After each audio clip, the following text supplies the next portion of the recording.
Drake Passage, a narrow strip of ocean with the fast-flowing Southern Ocean waters squeeze between South America and Antarctica.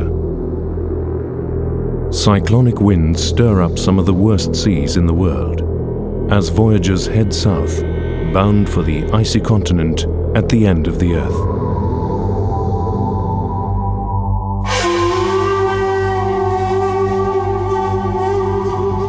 Hours earlier, a lifetime away in the southernmost city in the world, Ushuaia, over 40 senior managers from the Coca-Cola Company and their worldwide bottler network from 18 nations across the globe, including 19 people all the way from Africa, came together, many for the first time. Each participant had left home, family and workplace on a mission they would not easily forget, to the last great wilderness on Earth, Antarctica.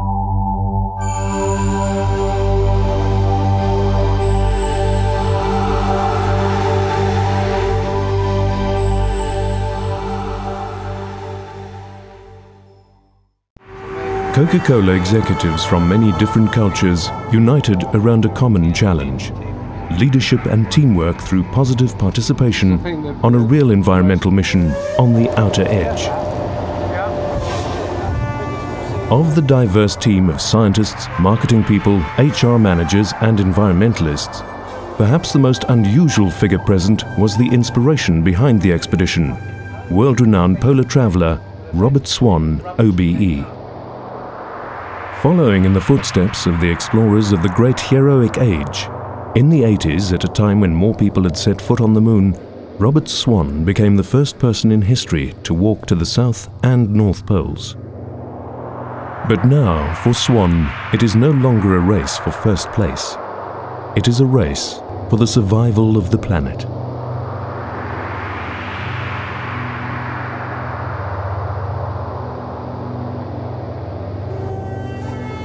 At the 1992 Rio Earth Summit, in response to a challenge from UN world leaders, Swan spearheaded one of the most extraordinary environmental cleanups in Antarctic history, Mission Antarctica. In an epic struggle over almost 10 years, in some of the worst conditions on Earth, Swan and his team removed over 1,000 tons of solid waste from the Russian Antarctic base Bellingshausen on King George Island, and successfully recycled it in Uruguay. A year later, Robert Swan now returns to the place where it all began, Antarctica. Antarctica is the size of the USA and the whole of Europe combined. While there are 44 signatories to the Antarctic Treaty, to date there has been no formal cooperation on the highly sensitive issue of sustainable waste management. Part of the South Shetland Islands at the tip of the Antarctic Peninsula, King George Island is strategically very important. Positioned nearest to the outside world, it contains the highest concentration of bases in Antarctica. As a result, it poses one of the toughest waste management challenges. Coca-Cola worldwide knows that if it wants to stay on top and continue to grow, it has to tackle global environmental challenges with real, sustainable solutions to waste management. What we're trying to do at the company is actually change how we focus on the environment and not think about just compliance. But there's a lot more in the environment besides just being compliant. There's being efficient. Effectiveness and efficiency is all about the environment. It's about using less water. It's about using less energy to make our packaging or to deliver our packaging. It's less solid waste. So it's more hands-on action stuff of where we need to go on the environment.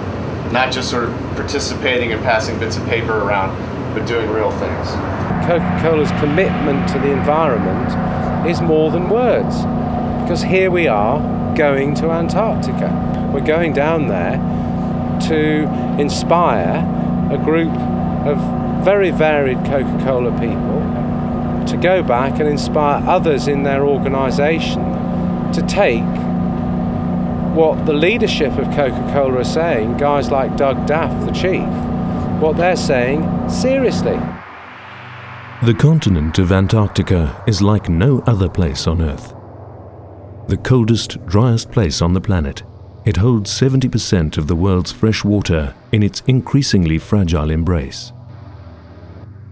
As the expedition nears Antarctica, the first icebergs appear, huge tabular juggernauts carved off the great Antarctic ice shelf, grimly intent on a path to oblivion. No place on Earth is more beautiful and yet hostile to life than Antarctica. And the challenges of living and working here are unlike anywhere else on the planet. Dotting tiny King George Island, almost a dozen countries maintain scientific research stations and bases, settlements of brightly colored containers etched starkly against the pristine landscape. The expedition's first Antarctic landing is at the Korean base Kim Si-yong, and the temperature is a balmy 0 degrees Fahrenheit, not particularly cold for this part of the planet. In this remote frozen wilderness, gale force winds and temperatures that plummet to -60 are constant reminders that the simplest tasks can be utterly exhausting. Antarctic hospitality is legendary, and the Koreans provide a typical Antarctic welcome, serving spicy meats with rice wine, and even here, at the end of the earth, ever-present Coca-Cola. But there's more to the Inspire visit than mere diplomacy. The team researches water and energy utilization and waste management systems currently in use in a place seemingly frozen in time, and yet one of the most delicate and fragile ecosystems on the planet. This is 1 year's worth of storage.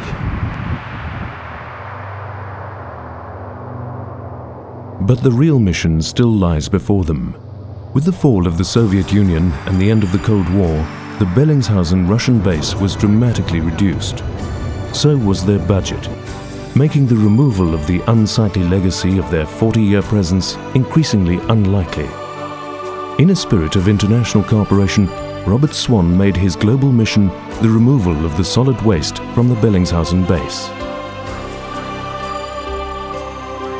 Now he returns with the Inspire team to a base that looks very different to a few years ago.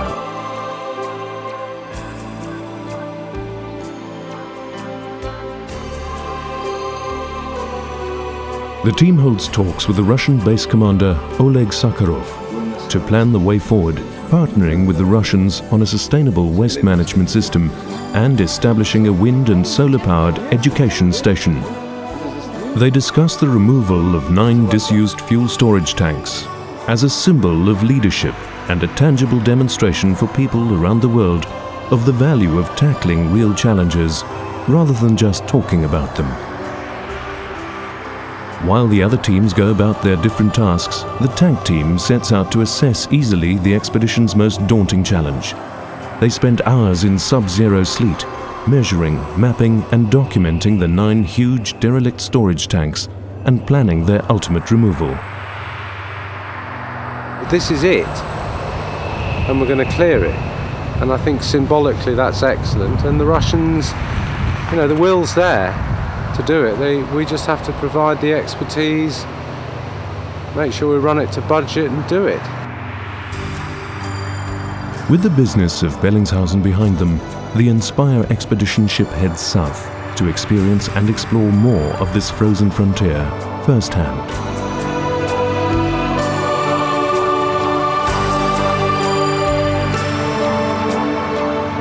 Huge icy glaciers, majestic mountain ranges, nutrient-rich waters and armadas of floating ice host an astonishing array of wildlife. Seabirds, whales, penguins and seals materialize mysteriously and disappear just as mysteriously.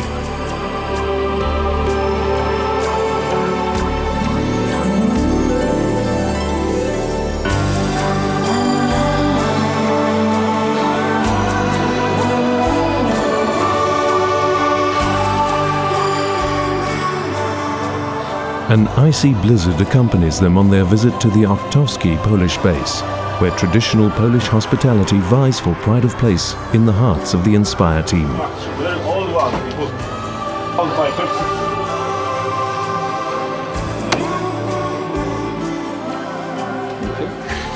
They are mesmerized by the magic of Deception Island, the frozen shell of an abandoned hut.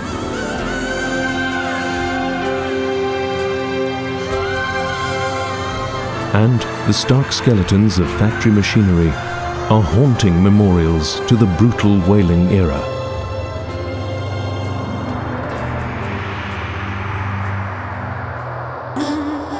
There are many lighter moments too. Otherwise serious-minded leaders adopt the carefree antics of kids as the team frolics in a pristine playground of ice and snow.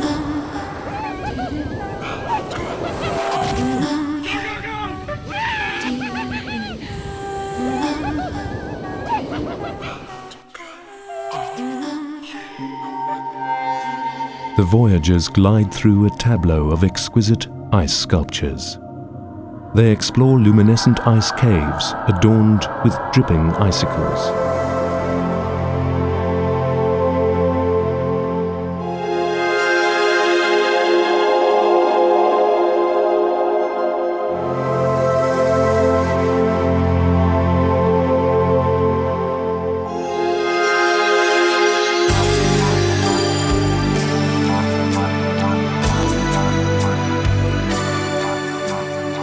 All this is only the prelude to a planned expedition ashore, a night on a bare mountain on the Antarctic mainland.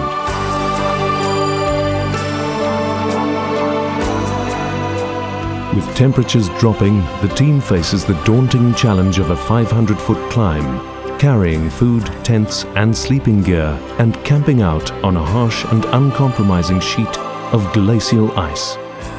A widely diverse group of company executives ranging in age from 25 to 63, with 1,000 pounds of gear, realize in that moment that it'll take a real team to get them to the top.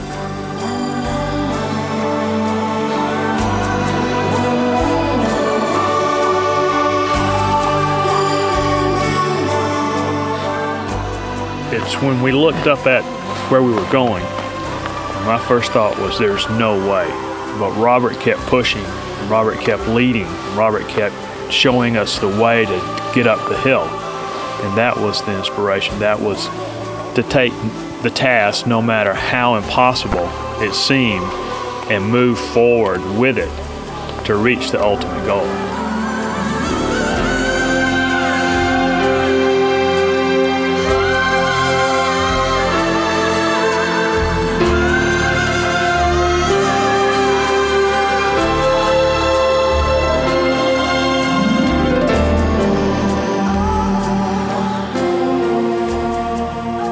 Waking up this morning and seeing the sun coming up on such grandeur, I think everybody felt what it was like to really be alive. There's no words that are able to describe this. The team has come together as one, and I think the challenge we all have is to take living on the edge where we have no help, we have to rely on ourselves, and take that feeling back to the workplace and be able to apply that to the various teams and to the benefit of Coca-Cola overall. We chose a place where people would be stretched, and at that moment when I realised that we were going to be stretched, people did actually lead themselves and others for the first time on this expedition properly.